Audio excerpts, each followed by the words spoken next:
Привет, с вами Лена, эксперт по детскому развитию из Израиля, магистр Тель-Авивского университета. Вы на моем канале, где мы говорим о том, как растить детей счастливыми и уверенными в себе, опираясь на науку и мой 20-летний опыт. Не забудьте подписаться, нажать на колокольчик, чтобы не пропускать наши еженедельные разборы. Сегодня мы обсудим переход из садика в школу. Эмоциональная зрелость – очень важный элемент, который взрослым очень стоит рассматривать при переводе ребенка из садика в школу. Итак, ребенку 6 лет, вот и пришло время записать его в 1 класс. Обычно это радостное событие в семье. Ребенок взрослеет, начинает новую жизнь и так далее. Одновременно событие это может быть волнительным. Как адаптируется, как все сложится в школе, будет ли хороший учитель, как выбрать саму школу, как будет проводить время после школы, разные технические и семейные подготовки. Родители, бабушки, дедушки, воспитатели обсуждают, что умеет ребенок. Читает, пишет, знает буквы, считает и прочее. Да, он умеет читать и писать, причем давно. Зачастую может забыться или игнорироваться такой важный параметр, как эмоциональная зрелость и эмоциональная готовность к школе. А готов ли ребенок эмоционально, морально, созрел ли он, хочет ли он в школу или хочет еще остаться в садике. Кстати, это вы как вариант можете проверить. Предложите сходить посмотреть школу, как она выглядит. Если у ребенка желание пойти посмотреть, и нарисуйте на картинке сад и школу. Попросите нарисовать ребенка на этой картинке. Где ты? В саду? В школе?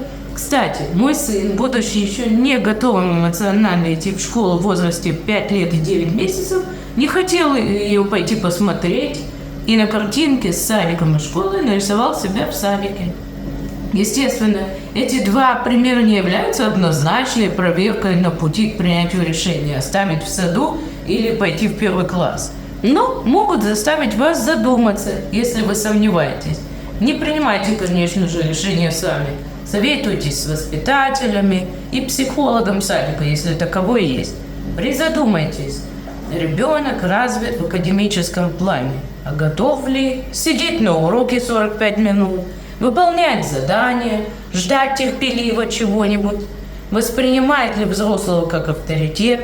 Как ведет себя расстроившись? Может ли обратиться за помощью? Справляется сам? Как он ведет себя со сверстниками? Нет ли проблем с речью, с мелкой моторикой, которые можно решить или значительно уменьшить за год? Обретет ли он новые знания? Закрепит ли приобретенные знания и навыки, оставшись в саду еще на 1 год? Ну а в каком саду? В этом же или перейти в другой? Остаются ли в саду его хорошие друзья еще на год? Помните, пойти в сад не готовым эмоционально, даже будучи готовым академически, может быть достаточно сложным, никчемным ребенку и семье, неприятным опытом, которого можно избежать. Прийти же в школу эмоционально зрелым – это залог успеха, даже если академические знания не особо развиты. Эмоционально зрелый, эмоционально свободный ребенок будет открыт к усвоению академических знаний. Ему не будет скучно в школе. Если вы таки принимаете решение остаться в саду еще на год, подумайте, как помочь ребенку в этом году. Дать ему развиваться самому, и он просто созреет за этот год. Или может пойти к специалисту по развитию на тему, на которую вы хотите его развить. К логопеду, трудотерапевту, физиотерапевту.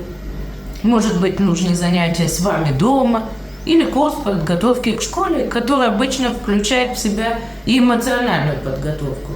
Главное, не бойтесь принять решение и смело обращайтесь к специалистам за консультацией, особенно к тем специалистам, которые видят вашего ребенка ежедневно в саду. Удачи, хорошего вам дня, буду рада новым идеям. Присылайте на мой канал, что с вашей точки зрения может быть полезно. До скорой встречи!